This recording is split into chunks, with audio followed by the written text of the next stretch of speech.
और इस वक्त बड़ी खबर आ रही है पटना से, जहां पारस अस्पताल में फायरिंग के मामले में ये बड़ी खबर। फायरिंग में एक शख्स की हत्या, जिसमें शूटर का फोटो जो है वो अब सामने आ चुका है। पारस अस्पताल में फायरिंग का ये पूरा मामला, और देखिए सीसीटीवी कैमरे में जो तस्वीर कैद हुई, ये वो शूटर है।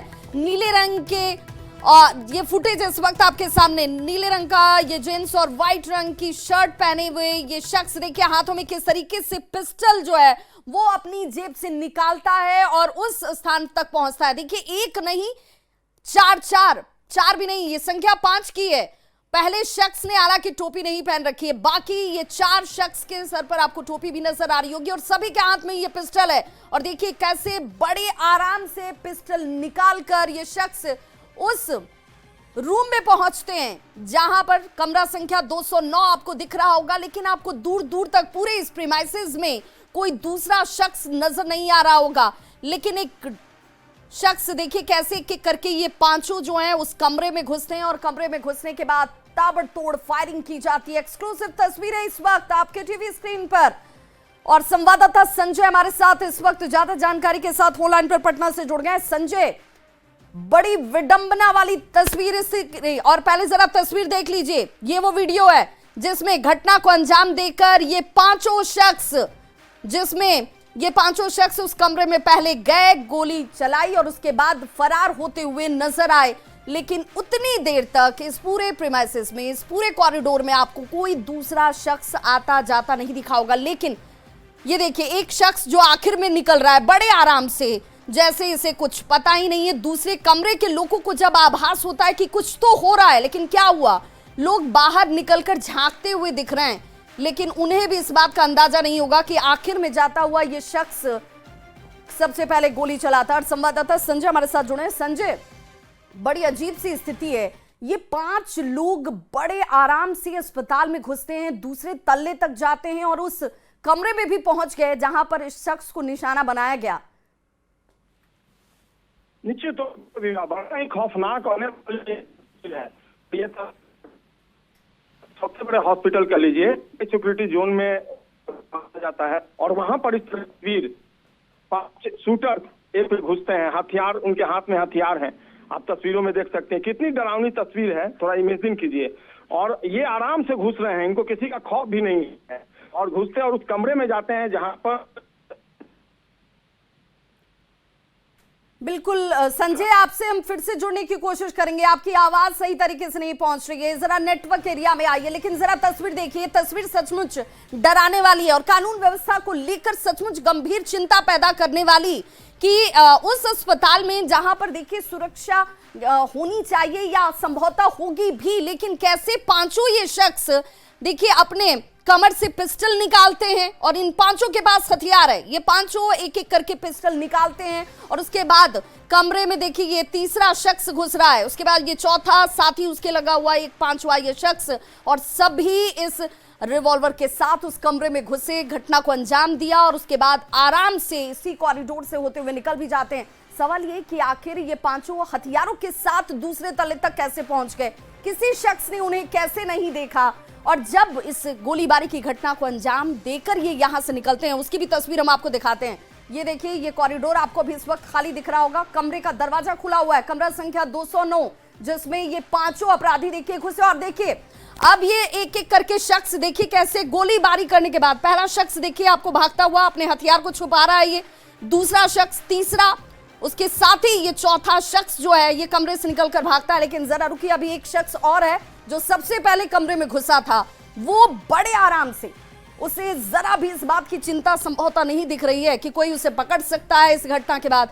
और देखिए ये बड़े आराम से निकलता है। लोग दूसरे कमरे से, सटा हुआ दूसरा कमरा जिसमें दूसरे पेशेंट्स होंगे, उसके जो साथ के लोग होंगे, वो बाहर कॉरिडोर में झांकते हुए दिख रहे हैं कि आखिर ये क्या हो रहा है। गोलीबारी की आवाज सुन दे रही है। संजय, आखिर अस्पताल में सुरक्षा के नाम पर कुछ है या नहीं है? 5 शख्स हथियार के साथ दूसरे तल्ले तक कैसे पहुंच गए? बिल्कुल विभा, आप जो बता रही हैं कि ये कितनी खौफनाक तस्वीर है, डराने वाली तस्वीर है। पटना के उस सबसे बड़े हॉस्पिटल की जहां हाई सिक्योरिटी अरेंजमेंट रहता है, वहां पर इस तरीके से अपराधी पहुंचते हैं और हत्याकांड को अंजाम देते हैं। देखिए कितने आराम से, इत्मीनान से अपराधी जो है वो घुसे हॉस्पिटल के अंदर, हाथों में हथियारों से लैस पिस्टल है सबके हाथों में, और उसके बाद आराम से वो गोलीबारी करते हैं, फायरिंग करते हैं, टारगेट करते हैं चंदन मिश्रा को, और उसके बाद वहां से निकले आराम से। और कोई हॉस्पिटल में, इस पारस हॉस्पिटल में हर समय सिक्योरिटी का अरेंजमेंट रहता है, यहाँ पर बाउंसर रहते हैं, सिक्योरिटी गार्ड रहते हैं, और वहां पर इस तरीके से एक बड़ी घटना को 5 शूटर अंजाम देते हैं, तो निश्चित तौर पर एक बड़ा सवाल खड़ा होता है। बहरहाल अब जो सीसीटीवी फुटेज न्यूज 18 के पास है, इस आधार पे सबसे पहले हम सीसीटीवी फुटेज ये दिखा रहे हैं आपको न्यूज 18 बिहार झारखंड पर, और इस पर अब जांच जो है वो शुरू हुई है, क्योंकि पुलिस ने संजय, CCTV सवाल फुटेज ले कहीं लिया। है, सवाल ये कि आखिर ये पहले तो यहाँ तक पहुंचे कैसे, दूसरा सवाल ये कि इनको डर नहीं है, क्योंकि बड़े आराम से हथियार के साथ ही यहाँ तक पहुंचे, घटना को अंजाम भी दिया, फरार भी हो गए। कैमरा, जहां पर ये निरीक्षण के लिए कैमरे लगाए जाते हैं, वहां पर भी एक शख्स की ड्यूटी होती है, तो क्या खाना पूर्ति सिर्फ हो रही है कि कोई भी आए, घटना को अंजाम दे और फरार हो जाए? नहीं, हॉस्पिटल जो एडमिनिस्ट्रेशन है उसकी माने तो इस पूरे मामले को गंभीरता से कई लोगों पर कार्रवाई लैप्सेस हुई है उसको लेकर, लेकिन सबसे बड़ा चैलेंज पटना पुलिस के लिए बन गया। शूटर्स की पहचान कर ली गई। जाहिर सी बात है, जिस तरीके से तस्वीरें आई है वैसे में शूटर्स को पहचानना पुलिस के लिए कोई बड़ी मुश्किल नहीं है, और पुलिस जो है वो जो तस्वीर, जो वीडियो संजय हम दिखा रहे हैं, आखिर में जो शख्स अस्पताल से निकल रहा है, क्योंकि पहला घुसने वाला शख्स भी यही था, देखिए बड़े आराम से, जैसे कैमरे का भी डर नहीं है, कोई देख रहा है तो देखने दीजिए। सवाल ये कि दिन के उजाले में पूरे अस्पताल में कोई डॉक्टर नहीं, कोई नर्स नहीं, कोई स्टाफ नहीं, और 5 लोग जैसे इन्हीं का ये अस्पताल हो, बड़े आराम से घुसे, इन्हें कोई चिंता ही नहीं है कि भाई कोई रोकेगा टोकेगा। सीसीटीवी फुटेज से हर समय निगरानी होती है उस हॉस्पिटल में, और इसने प्राइवेट रूम ले रखा था जहां इसका इलाज हो रहा था, और उसी कमरे में जो आईसीयू पार्टी कमरे में अपराधी घुसते हैं और आराम से घटना का जो हत्याकांड है उसको अंजाम देते हैं और आराम से वहां से निकल जाते हैं। बहरहाल मैं आपको बता, इसको बहुत खुल चुका है कि किस गैंग से इनका ताल्लुक है और किस तरीके से इस घटना को अंजाम दिया गया है। अच्छा, ये जो दिख रहे हैं ये 5 शख्स, इनके बॉडी लैंग्वेज को देखकर लगता है कि ये प्रोफेशनल हैं, ये शूटर्स हैं, जिन्हें ये टास्क दिया गया था कि भाई आप इसे पूरा करें और उसके बाद वापस लौटें। एक से चूक हो जाए तो दूसरा, दूसरे से चूक हो जाए तो तीसरा, 5-5 है यहाँ। मतलब एकमात्र मकसद था कि चंदन मिश्रा की हत्या करनी है। एक साथ इतने सारे शूटर्स पहुंचते हैं, सभी के हथियारों में आप देख रहे हैं पिस्टल है, की हत्या कर दी है, और क्योंकि ये सिरियल किलर रहे हैं जो प्राइवेट फेस पटना पुलिस है, इसलिए पटना पुलिस ने इनको जल्द ही और इसके लिए छापेमारी भी शुरू हो गई है। बक्सर में भी शुरू हुई है, पुलिस चल गई है छापेमारी के लिए। देखना होगा पुलिस कब तक इनको पकड़ पाती है। आइडेंटिफाई हो पाए क्या ये 500? क्योंकि चेहरा तो ढका नहीं है इन लोगों ने, डर तो है ही नहीं। जी बिल्कुल बिल्कुल, और यही कारण था कि पटना एसएसपी ने भी कहा है कि इनको आइडेंटिफाई कर लिया गया और बस अब इनकी गिरफ्तारी जो है वो होनी है। देखना होगा कब तक ये गिरफ्त में आते हैं, चूंकि लिए जरूर मुश्किल नहीं इनको प्रोफेशनल क्राइम को अंजाम दे चुके हैं। हॉस्पिटल की तरफ से कोई बयान आया क्या कि आखिर आप क्यों चला रहे हैं? अगर हॉस्पिटल चला रहे हैं तो फिर यहाँ तो किसी की भी जान सुरक्षित नहीं है भाई। लैप्सेस तो है और पटना पुलिस ने कहा है कि इसकी भी जांच करवाई जाएगी कि लैप्सेस कहां से हुआ है। हॉस्पिटल में अगर इस तरीके से हत्या की कोई वारदात हो, भले ही जिस शख्स की हत्या हुई हो उसका क्रिमिनल बैकग्राउंड रहा हो, लेकिन हॉस्पिटल में लोग अपनी सुरक्षा को ध्यान में रखते हुए आते हैं, उनका इलाज होता है और वहाँ हाई प्रोफाइल जो हॉस्पिटल है उसमें लोग जाते हैं। चिंता की बात तो संजय इसके आगे भी है कि भाई जिस प्राइवेट कमरे में ये शख्स इलाज करवा रहा था उसके ठीक बगल में और भी कई लोग हैं जो इस घटना के बाद दरवाजा खोलकर देखते हुए भी नजर आए। अगर ऐसी घटना में खुदा न खास्ता उनकी भी जान चली जाए तो कौन जिम्मेदार होगा? एक बात और तो पुलिस भी साथ में होती है, तो क्या इनके साथ कोई पुलिसकर्मी नहीं थे? अगर वो पुलिसकर्मी थे तो उनकी ड्यूटी कहाँ थी? परिवार के साथ ये जरूर आए थे, लेकिन पेरोल पे ये भागलपुर जेल से रिहा किए गए हैं, तो पेरोल में इनके साथ सुरक्षा करनी तो वो सुरक्षा उसके बारे में भी पटना पुलिस लेने की कोशिश की जाएगी। संजय जरा ये भी बताइए कि जिस वक्त इस शख्स का इलाज यहाँ इस कमरे में चल रहा था, क्या परिवार के लोग अंदर कोई था या नहीं था? परिवार की तरफ से किसी के होने की कोई जानकारी?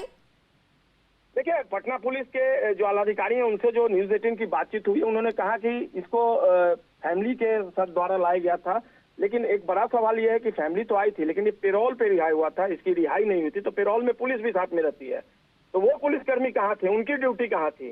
क्या वो उनकी सुरक्षा के लिए नहीं थे? तमाम तरह की बातें हैं जिस एंगल पे पुलिस ने जांच शुरू कर दी है। और अभी जितने भी काफी संख्या में कॉन्फिडेंटली पुलिसकर्मी- ये पांचों अपराधी ठीक उसी कमरे पर आकर रुकते हैं, फिर वो एक तरीके से उस कमरे के नंबर को पढ़ते हैं। इन्हें पूरा इंफॉर्मेशन था, पूरी जानकारी थी कि पारस अस्पताल के दूसरे माले पर 209 नंबर का कमरा है, जहां पर ये शख्स मौजूद है, वहीं जाना है।